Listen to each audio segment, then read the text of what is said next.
Hello student, स्वागत है आप सभी का आरवी ट्यूशन क्लासेस के यूट्यूब प्लेटफॉर्म पर। दोस्तों, आज की इस वीडियो में हम ITI first year electrician trade theory का चैप्टर नंबर 6 जो कि है डीसी सर्किट एवं सर्किटेड लॉस, इस चैप्टर को देखने वाले हैं और इस चैप्टर का वीडियो नंबर 4 होने वाला है ये। इससे पहले मैंने आपको 3 लेक्चर्स प्रोवाइड कर दिए हैं। अगर आपने उन लेक्चर्स को नहीं देखा है तो आप करेंगे क्या, चैनल पर जाएंगे, प्लेलिस्ट सेक्शन को ओपन करेंगे तो वहाँ पर आपको प्लेलिस्ट मिल जाएगी। ITI first year electrician trade theory 2025-26 आपको करना है क्या है, उसे ओपन करना है एंड वहाँ से आप सभी वीडियोज़ को देख पाएंगे।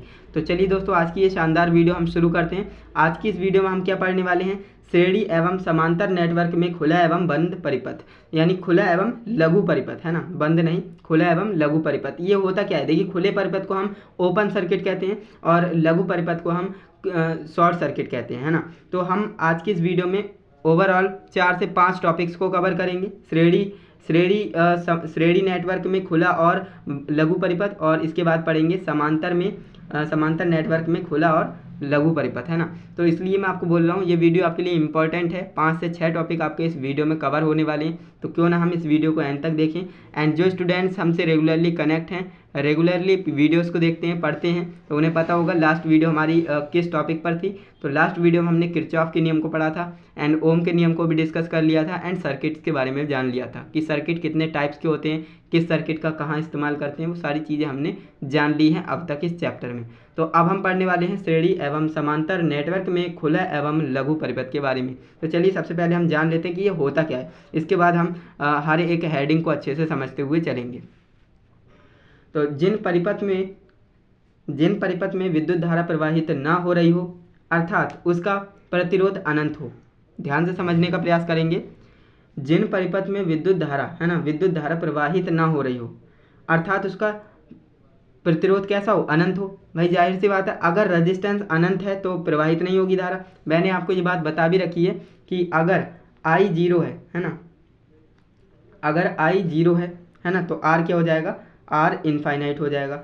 अगर R 0 है तो करंट क्या हो जाएगा, करंट इनफाइनाइट हो जाएगा। ये मैंने आपको कंसेप्ट बताया भी था एंड ये आपको पता होनी चाहिए, जो कि बेसिक चीज़ है ना, क्योंकि जो हमारा करंट है ना और रेजिस्टेंस है एक दूसरे का अपोजिट है, एक दूसरे का कट्टर दुश्मन होता है ना। करंट जितना बढ़ेगा रेजिस्टेंस उतना घटेगा, है ना। तो इसीलिए मैं आपको बोल रहा हूँ करंट 0, यानी कि जिन परिपथ में विद्युत धारा प्रवाहित ना हो रही हो, यानी कि अगर 0 है करंट, है ना, तो रेजिस्टेंस क्या होगा, अनंत होगा, प्रतिरोध अनंत हो।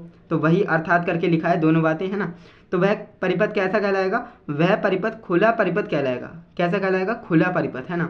जिसे जैसे लोड रहित जनित्र का परिपथ, अगर लोड नहीं है उस पर, है ना, जनित्र पर लोड नहीं है तो वो खुला परिपथ है।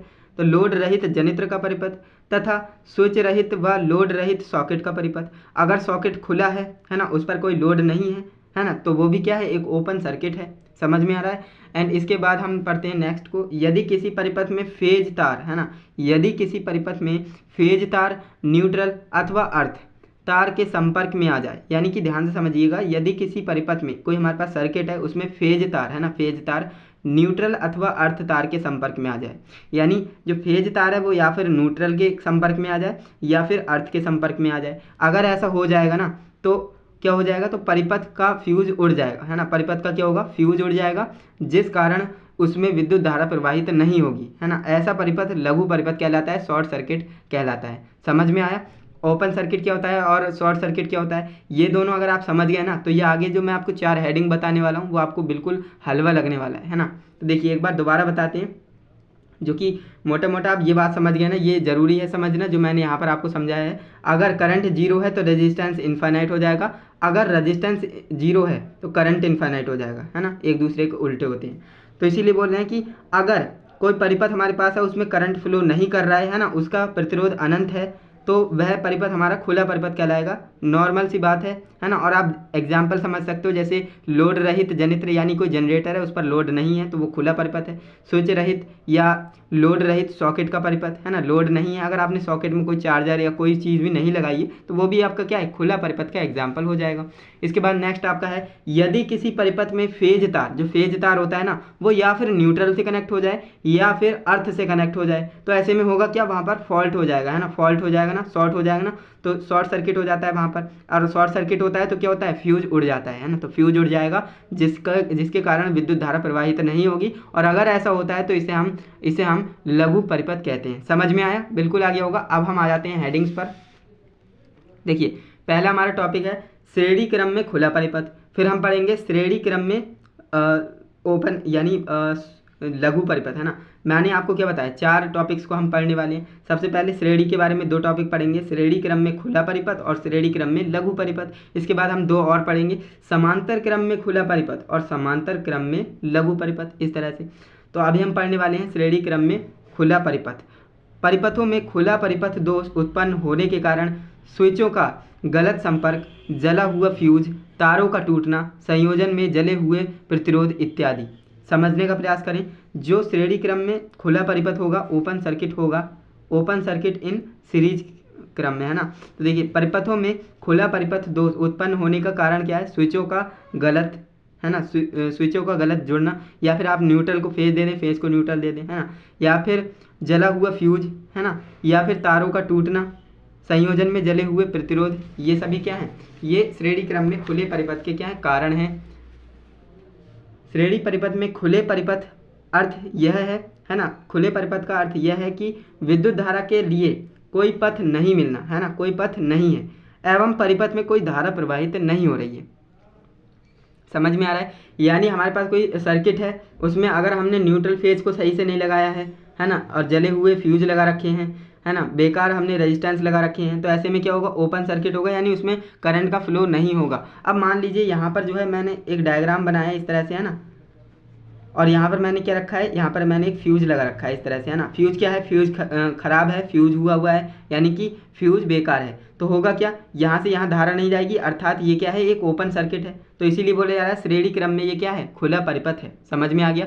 इसके बाद हम पढ़ लेते हैं श्रेणी क्रम में लघु परिपथ। श्रेणी क्रम में लघु परिपथ का क्या मतलब होता है, श्रेणी क्रम में शॉर्ट सर्किट होगा। तो देखिए यह श्रेणी एक श्रेणी परिपथ में लघु परिपथ या पूर्ण हो सकता है, यानी कि एक श्रेणी परिपथ में लघु परिपथ या पूर्ण हो सकता है।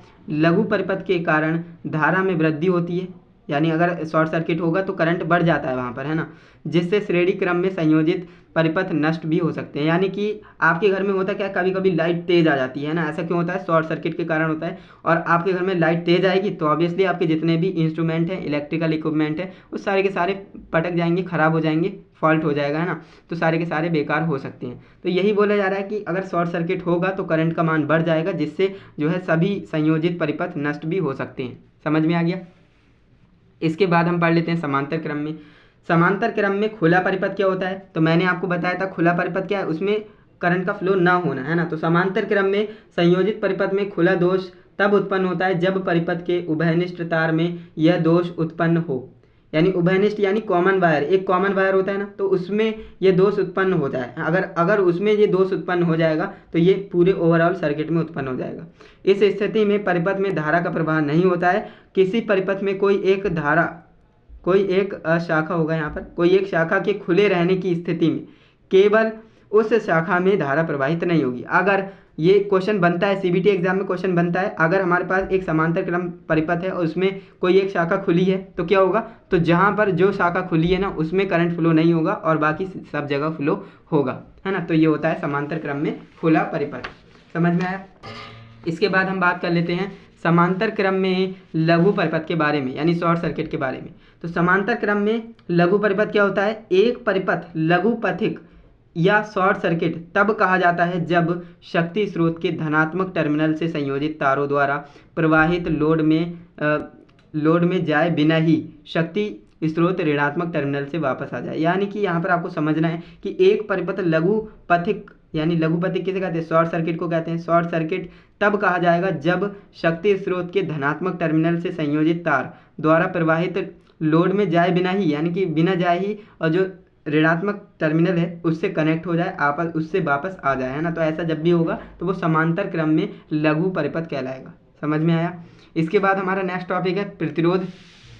इसके बारे में समझ लेते हैं प्रतिरोध क्या है, जिसे हम इंग्लिश में रेजिस्टेंस कहते हैं। तो हालांकि इसके बारे में आपको इस चैप्टर में काफ़ी कुछ पढ़ना है, तो वो मैं आपको आगे बताऊंगा ही। तो अभी हम प्रतिरोध के बारे में पढ़ते हैं, रेजिस्टेंस के बारे में पढ़ लेते हैं। पदार्थों का वह स्वाभाविक गुण जिसके कारण वह विद्युत धारा के मार्ग में अवरोध उत्पन्न करता है प्रतिरोध कहलाता है। रेजिस्टेंस की डेफिनेशन तो आपने क्लास 10th में ही पढ़ ली होगी, है ना। तो ये तो आप जानते ही हैं कि विद्युत धारा के मार्ग में रुकावट पैदा करने वाले जो भी अवयव होता है उसे हम क्या कहते हैं, रेजिस्टेंस कहते हैं, है ना, प्रतिरोध कहते हैं। इसे हम आर से डिनोट करते हैं, ये भी आप जानते होंगे, आर से प्रदर्शित करते हैं। और इसका मात्रक क्या होता है, ओम होता है ना, ओम होता है। इस तरह से ओम बनाया जाता है। वह पदार्थ जो प्रतिरोध का गुण प्रदर्शित करता है प्रतिरोधक कहलाता है। यानी कि ऐसा पदार्थ जो प्रतिरोध का गुण प्रदर्शित करेगा तो उसे हम प्रतिरोधक कहेंगे। प्रतिरोधक को निम्न प्रतीकों द्वारा प्रदर्शित करते हैं। यानी जो प्रतिरोधक होगा उसे हम कैसे कैसे डिनोट करेंगे, वो यहाँ पर सिंबल बना रखे हैं। इस तरह से भी प्रतिरोध को डिनोट करते हैं, इस तरह से भी और इस तरह से भी। इस तरह ये आपके क्या है, ये आपका रियोस्टेट है, यानी धारा नियंत्रक है ना, इसे कहा जाता है। समझ में आ रहा है।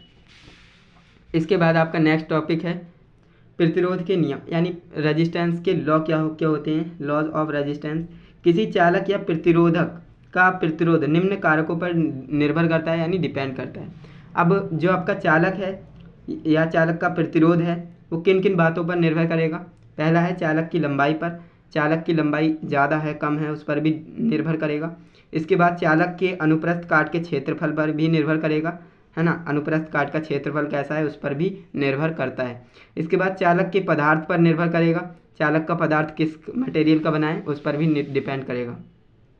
ओवरऑल 3 बातें थी। तो रेजिस्टेंस डिपेंड करेगा किस पे, आई पर, यानी करंट पर, है ना। तो यहाँ पर आई हो जाएगा। एंड यहाँ पर जो है डायरेक्टली प्रोपोर्शनल होता है आई के, ये तो आप जानते हैं। यहाँ पर आई नहीं होगा, यहाँ पर आर समानुपाती, यहाँ पर एल होगा, है ना, क्या होगा, एल होगा, तभी मैं बोलूँ। यहाँ पर आई और आर तो वैसे ही एक दूसरे के दुश्मन है, एक बढ़ेगा तो दूसरा घटेगा, है ना। तो ये बराबर समानुपाती कैसे हो सकते हैं। तो R directly proportional to L होगा। एल बोले तो लंबाई ऑफ वायर, यानी जो वायर होता है उसकी लंबाई है। R directly proportional to length, और आर इन्वर्सली प्रोपोर्शनल होगा किसके, एरिया के। जो अनुप्रस्थ काट का क्षेत्रफल है उसके व्युत्क्रमानुपाती होता है। और ये दोनों को हम मिला देंगे तो क्या हो जाएगा, एल अपॉन ए हो जाएगा, है ना। तो R directly proportional to L upon A, और अगर समानुपाती का चिन्ह हटता है तो क्या आ जाता है, कांस्टेंट आ जाता है, जो कि रो। यहाँ पर इसका नाम क्या है, इसको हम रो कहते हैं, क्या कहते हैं, रो, है ना। तो आर बराबर रो एल अपॉन ए, ये आपका एक फॉर्मूला हो जाता है। एंड ये आप रो का भी मान निकाल सकते हैं। यहाँ पर रो बराबर क्या हो जाएगा, रो आर ए अपॉन एल हो जाएगा, है ना। इसके बाद देखिए जहाँ पर क्या क्या है, आर का मान, आर का मतलब क्या है, प्रतिरोध, यानी ओम में, ये किस में होगा, ओम में होगा। एल का मतलब क्या है, प्रतिरोधक की लंबाई सेंटीमीटर में। इसके बाद ए क्या है, प्रतिरोधक का अनुप्रस्थ काट का क्षेत्रफल है सेंटीमीटर स्क्वायर में, है ना। इसके बाद रो क्या है, चालक का प्रतिरोधकता, है ना। चालक का क्या है, चालक की प्रतिरोधकता है जिसे ओम सेंटीमीटर में लेते हैं। समझ में आ रहा है। तो ये आपका टॉपिक था। एंड मुझे उम्मीद है आपको सारी चीज़ें अच्छे से समझ में आई होंगी जो मैंने आपको इस वीडियो में बताई। तो लगभग आज की इस वीडियो में 4 से 5 टॉपिक्स को अच्छे से समझा है। एंड मुझे उम्मीद है आपको सारा का सारा समझ में भी आया होगा, क्योंकि इस लेवल पर जाकर मैंने समझाया है। अगर आपको वीडियो अच्छी लगी है तो वीडियो को लाइक करें, जिससे कि मुझे पता लग पाए कि हाँ किन किन स्टूडेंट्स को वीडियो पसंद आ रही है। एंड चैनल पर नए हैं तो चैनल को सब्सक्राइब कर लेना, क्योंकि 1-2 लेक्चर और आएगा। इसके बाद हम नेक्स्ट चैप्टर को शुरू करने वाले हैं, ये चैप्टर फिनिश हो जाने के बाद।